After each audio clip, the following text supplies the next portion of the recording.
1977 में शुरू हुई जॉर्ज लुकस की क्रिएटेड महास्पेस science fiction franchise Star Wars में नई जान फूकी 2015 में शुरू हुई Star Wars Age of Resistance यानी एपिसोड 7, 8 और 9 ने, जिसने पुराने रूट्स को एक्सप्लोर करते हुए स्काई वॉकर कहानी को एक फाइनल मोड़ दिया। और आज की वीडियो मौका होने वाली है इसी ट्रिलॉजी के बारे में और भी बहुत कुछ जानने का, जिसकी रिक्वेस्ट हमें कमेंट्स में कई बार मिल चुकी है, जिसके लिए आप सबका बहुत बहुत शुक्रिया। तो चलिए इसी नोट पर जानते हैं 15 अमेजिंग, माइंड ब्लोइंग और awesome the Star Wars sequel trilogy facts, वो भी भारी भरकम स्पॉयलर्स के साथ, क्योंकि आज के इस वीडियो में पता चलने वाला है कि मार्वल सिनेमैटिक यूनिवर्स में कौन सी फीमेल लीड रे का रोल प्ले करते करते रह गई, रे का पहले असली नाम क्या होने वाला था और उसे मूवीज के अंदर चेंज क्यों किया गया। जानेंगे ओरिजिनल सीक्वल ट्रिलॉजी के कौन कौन से पुराने आइडियाज को नई मूवी के अंदर इस्तेमाल किया गया है, किस किस सेलिब्रिटी ने स्टॉर्म ट्रूपर्स के रूप में अपना कैमियो दिया था, सीक्वल ट्रिलॉजी का ओरिजिनल जॉर्ज लुकस का आइडिया क्या होने वाला था,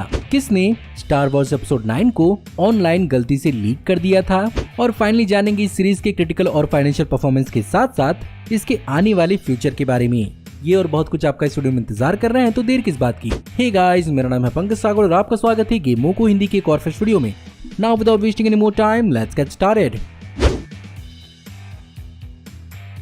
साइंस फिक्शन की महा फ्रेंचाइजी स्टार वॉर्स के क्रिएटर जॉर्ज लुकस ने इसकी 1977 की पहली मूवी स्टार वॉर्स के एपिसोड 4 के न्यू होप से पहले भी इस फ्रेंचाइजी में एक्चुअली 12 मूवीज को प्लान किया था, जिसके आउटलाइन को यहाँ पर उन्होंने मार्क हैमिल को 1976 में ही समझाया था, और उसी दौरान उन्होंने प्रेडिक्ट किया था कि वो मार्क हैमिल को as an old man Star Wars के एपिसोड 9 में दिखाएंगे, जिसे वो फ्यूचर में 2011 तक बनाने का सोच रहे थे। और बेसिकली एपिसोड 7 से लेकर 9 ल्यूक की कहानी पर ही फोकस करती, लेकिन जैसे जैसे इन मूवीज का प्रोडक्शन आगे बढ़ा, इनके ओरिजिनल प्लान्स में कई सारे बदलाव आए। लेकिन वहीं पर 2011 में ऑरलैंडो फ्लोरिडा अमेरिका के वॉल्ट डिज्नी वर्ल्ड के अंदर अपने star tours the adventure continue ride के ओपनिंग के दौरान डिज्नी के सीईओ बॉब आइगर ने जॉर्ज लुकस से उनकी लुकस फिल्म कंपनी को खरीदने का ऑफर किया, जिसके अंदर एक्चुअली स्टार वॉर्स के साथ साथ इंडियाना जोन्स जैसी बड़ी फ्रेंचाइजी भी इसका हिस्सा थी। लेकिन इनिशियली जॉर्ज लुकस अपनी लुकस फिल्म को स्टार वॉर्स की एपिसोड 7 को डायरेक्ट करने के बाद 2015 में बेचना चाहते थे, लेकिन इवेंचुअली यहाँ पर उन्होंने अपना डिसीजन बदल दिया और 2012 में पूरी की पूरी कंपनी को डिज्नी को बेच दिया, जिसके बाद से डिज्नी ने इसके आने वाले फ्यूचर की जिम्मेदारी उठाई। स्टार वॉर्स की नई सीक्वल ट्रिलॉजी के अंदर खुद को एक यंग फीमेल जेडाई रे के रूप में प्रूव करने वाली डेजी रिडली से पहले यहाँ पर actually Elizabeth Olsen, Jennifer Lawrence और शेरिन वुडली को भी इन रोल्स के लिए कंसीडर किया जा रहा था, जहां पर एक्चुअली एलिजाबेथ ओल्सन इस कैरेक्टर को प्ले करते करते रह गयी, क्योंकि उनके डेट्स मार्वल स्टूडियोज के the Avengers Age of Ultron से क्लैश हो रहे थे। बाय द वे, फाइनली यहाँ पर जे अब्राहम्स ने एक लेसर नोन एक्टर को कंसीडर किया और यहाँ पर डेजी रिडली को इस रोल के लिए कंसीडर किया। नए स्टार वॉर्स फैंस के बीच में रे खुद को अब साबित कर चुकी है, लेकिन यहाँ पर रे के रूप में पॉपुलर होने से पहले सीक्वल ट्रिलॉजी के राइटर माइकल ऑर्डेंट ने इनिशियली इस कहानी के अंदर रे के नाम को किरा रखा था, जो ओरिजिनली जॉर्ज लुकस के आइडिया के हिसाब से ही था, जिसमें वो आने वाले टाइम में ल्यूक स्काईवॉकर की एक फीमेल अप्रेंटिस किरा को दिखाना चाहते थे। लेकिन ये जब नाम पब्लिक के बीच में लीक हो गया, तो यहाँ पर प्रोडक्शन को इंस्टेंटली इस नाम को बदलना पड़ा और यहाँ पर एक्चुअली इस पूरे के पूरे कैरेक्टर के नाम रे कर दिया गया।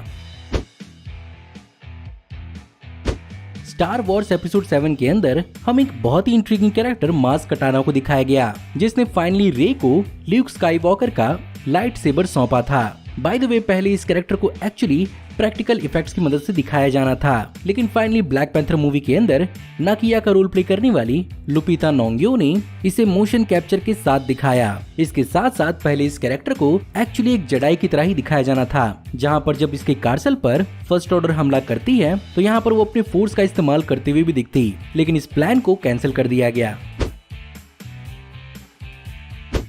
इस मूवी के अंदर ओरिजिनल स्टार वॉर्स की ट्रिलॉजी को कई जगहों पर ट्रिब्यूट दिया गया है, कई सारे पुराने कैंसल डिजाइन्स को रीयूज करके। फॉर एग्जांपल, मूवी के अंदर एक नया ड्रॉइड BB-8 को इंट्रोड्यूस किया गया, जिसका एक्चुअल लुक और design return of the Jedi के अंदर देखने को मिलता और ये एक्चुअली जाबा द हट के पास होता, लेकिन उस जमाने में इस तरह की टेक्नोलॉजी नहीं थी कि इस तरह के ड्रॉइड को दिखाया जा पाए। साथ ही साथ डार्थ वेडर को ओरिजिनल ट्रिलॉजी के अंदर एक शिप के बजाय एक कार्सल में एक्चुअली रिसाइड करते हुए दिखाया जाता, लेकिन उस कासल के डिजाइन को इस मूवी के अंदर मास कटाना के कार्सन में बदल दिया गया। साथ ही साथ ओरिजिनल कहानी के अंदर जॉर्ज लुकस ने जाकू प्लेनेट को एक डेजर्ट के बजाय आइसी प्लेनेट के रूप में इमेजिन किया था, जिस प्लेनेट पर एक्चुअली रे की ओरिजिन को दिखाया गया है।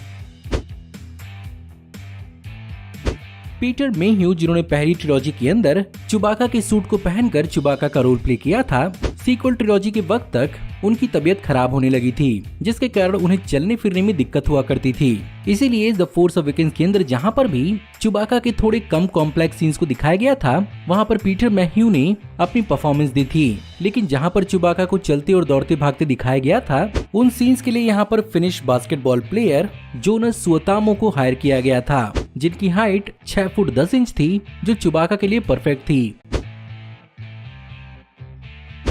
स्टॉर्म ट्रूपर्स को बहुत ही जनरलाइज वे में देखा जाता है, लेकिन कभी कभार आप इन पर भी ध्यान देंगे तो आपको बहुत कुछ जानने को मिलेगा। For example, throughout the sequel trilogy हमें कई सारे सेलिब्रिटीज के कैमियोज एज स्टॉर्म ट्रूपर्स देखने को मिले हैं, जिनमें सबसे पहले शामिल है डैनियल क्रेग, जिस पर रे एक्चुअली अपना जेडाई माइंड ट्रिक इस्तेमाल करती है। वहीं पर दूसरी ओर प्रिंस हैरी, जिन्होंने द लास्ट जेडाई के लिए अपना कैमियो फिल्म किया था, लेकिन इसे मूवी से अल्टीमेटली कट कर दिया गया और फाइनली इसे डिलीटेड सीन के अंदर इंक्लूड किया गया। साथ ही साथ उनके भाई प्रिंस विलियम भी स्टॉर्म ट्रूपर के रूप में नजर आने वाले थे, लेकिन उनकी हाइट एवरेज स्टॉर्म ट्रूपर से कुछ ज्यादा ही लंबी थी, जिसके कारण उन्हें मूवी में इंक्लूड नहीं किया गया। वहीं पर दूसरी ओर Rise of the Skywalker के अंदर एड शेरिन ने एक स्टॉर्म ट्रूपर और एक रेजिस्टेंस के एलियन के मेंबर के रूप में अपना कैमियो दिया था, और उन्हीं की तरह स्टीफन कॉलबर्ट ने भी rise of the Skywalker के अंदर स्टॉर्म ट्रूपर के रूप में अपनी कैमियो दिया था। फाइनली द बॉयज के अंदर बिली बुचर का रोल प्ले करने वाले कार्ल अर्बन ने भी काइलो रेन के नाइट्स ऑफ द रेन के एक स्टॉर्म ट्रूपर को अपनी आवाज दी थी, और तो और टॉम हार्डी ने भी प्रिंस विलियम के साथ अपना कैमियो दिया था, जिसे फाइनली कट कर दिया गया। प्रिंसेस ऑफ ऑल्डरॉन यानी ओरिजिनल प्रिंसेस लिया, कैरी फिशर ने अपना पार्ट इस ओरिजिनल सीक्वल ट्रिलॉजी में भी प्ले किया, लेकिन स्टार वॉर्स एपिसोड 8 एक्चुअली उनका आखिरी काम साबित हुआ, जहां पर इस मूवी की फिल्मिंग के बाद ही उनकी अचानक से तबीयत खराब हो गई और उनकी डेथ हो गई, जिसके कारण स्टार वॉर्स एपिसोड 9 के अंदर उनके star Wars the Force awakens के कई सारे फुटेज को मिलाकर और CGI से डिजिटल डबल का इस्तेमाल करके स्टार वॉर्स के एपिसोड 9 में उन्हें दिखाया गया था, जहां पर उनकी बेटी बिली लॉर्ड ने, जिन्होंने सीक्वल ट्रिलॉजी के अंदर लिeutenant कॉनिक्स का भी रोल प्ले किया था, वो अपनी मदर के स्टैंड इन डबल के रूप में दिखी। साथ ही साथ ल्यूक और लिया के फ्लैशबैक के जेडाई ट्रेनिंग के दौरान वो उनके बॉडी डबल के भी रूप में दिखी थी, जिनके फेस पर उनकी मदर के यंग फेस को सुपर इम्पोज किया गया था।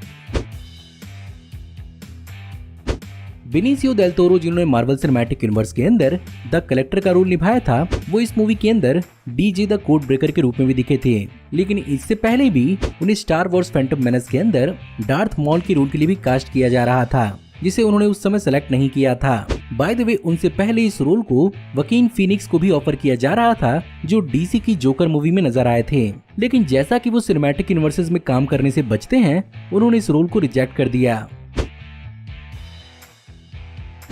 Star Wars the Rise of sky walker यानी 9th मूवी, उसके साथ एक बहुत बड़ा हादसा हुआ था, जिसके लिए इस मूवी के स्टार जॉन बोयेगा ही जिम्मेदार थे, जहां पर इस मूवी की पूरी कहानी को इंटरनेट पर लीक कर दिया गया था। और यहाँ पर ये हुआ इसलिए था क्योंकि जॉन बोयेगा, जो अपने पुराने घर से नए घर में शिफ्ट हुए थे, उन्होंने rise of the sky walker की पूरी स्क्रिप्ट को एक बेड के नीचे छोड़कर भूल गए थे, और वहाँ पर जब क्लीनिंग स्टाफ आया तो उन्होंने उस स्क्रिप्ट को चुरा कर ऑनलाइन eBay पर बेच दिया, जिसे बाद में डिज्नी ने खरीद लिया। रे का पैल्पैटिन की खानदान से होना एक बहुत बड़ा शौक था, जिसे आज भी कई फैंस हजम नहीं कर पाते हैं। वेल, ओरिजिनली ये बहुत डिफरेंट होने वाला था और बहुत हद तक ये ऑसम भी होता, जहां पर रे को ओरिजिनली ओबी-वॉन केनोबी के खानदान से जोड़ के दिखाया जाना था, जो कि मेरे हिसाब से सबसे ऑसम हो सकता था। अब बात करते हैं ओरिजिनल सीक्वल ट्रिलॉजी के आइडियाज के बारे में, जिसे जॉर्ज लुकस ने मॉडर्न सीक्वल ट्रिलॉजी से बहुत अलग लिखा था, जहां पर इनिशियली ये पूरी की पूरी कहानी ल्यूक स्काई वॉकर के इर्द गिर्द ही घूमती, जो स्टार वॉर्स एपिसोड 6 के सिर्फ और सिर्फ 20 साल बाद की कहानी होती, और ये बेसिकली गैलेक्टिक पावर वैक्यूम पर फोकस करती। साथ ही साथ डेज ऑफ रिपब्लिक की तरह ल्यूक का अपना जेडाई टेम्पल भी होता। साथ ही साथ इस बार लेया को भी चोजन वन की तरह दिखाया जाता। और तो और हान और लिया के काइलो रेन के रूप में सिर्फ एक नहीं बल्कि तीन बच्चे होते, जिनका नाम जासेन, जाइना और एनाकिन सोलो होता। साथ ही साथ 2 और कैरेक्टर्स किरा और सैम को भी दिखाया जाता, जो स्काई वॉकर ब्लड लाइन से होते। और तो और यहाँ पर फाइनली डार्थ मॉल को एक बहुत बड़े रोल के अंदर दिखाया जाता।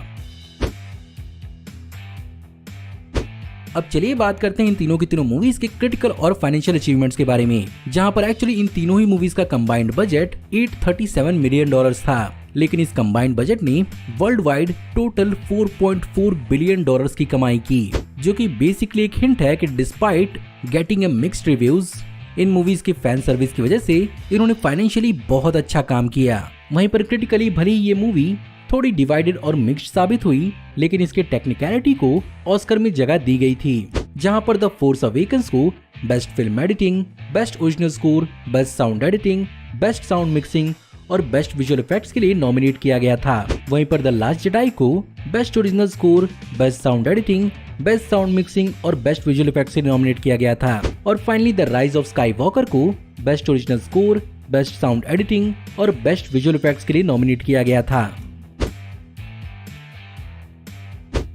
स्टार वॉर्स एक ऐसी फ्रेंचाइजी है जो अपनी लाइट और डार्क साइड ऑफ फोर्स के बैलेंस की वजह से मुझे नहीं लगता कि कभी खत्म होगी। और ऐसे में स्टार वॉर्स फैंस को तो कभी इस बात की चिंता नहीं करना चाहिए कि डिज्नी उन्हें कभी स्टार वॉर्स की मूवीज प्रेजेंट नहीं करेगा। एंड ऑफ कोर्स भले ही एक नई ट्रिलॉजी आकर खत्म भी हो गई हो, लेकिन यहाँ पर बहुत सारे लाइव एक्शन और एनिमेटेड टीवी शोज और मूवीज भी हैं जो इस फ्रेंचाइजी को आगे भी बढ़ाएंगे और बड़ा भी करेंगे, जिसमें अपकमिंग टाइका वाइटिटी का भी एक स्टार वॉर्स प्रोजेक्ट है जो हमें एक्चुअली एक मूवी के रूप में देखने को मिलेगा और इसकी शुरुआत 2023 में होगी। ऊपर से मार्वल स्टूडियोज की चीफ केविन फाइगी का भी अपना एक विजन है स्टार वॉर्स को लेकर, जो हम सब जानते हैं कि बहुत बेहतरीन हो सकता है।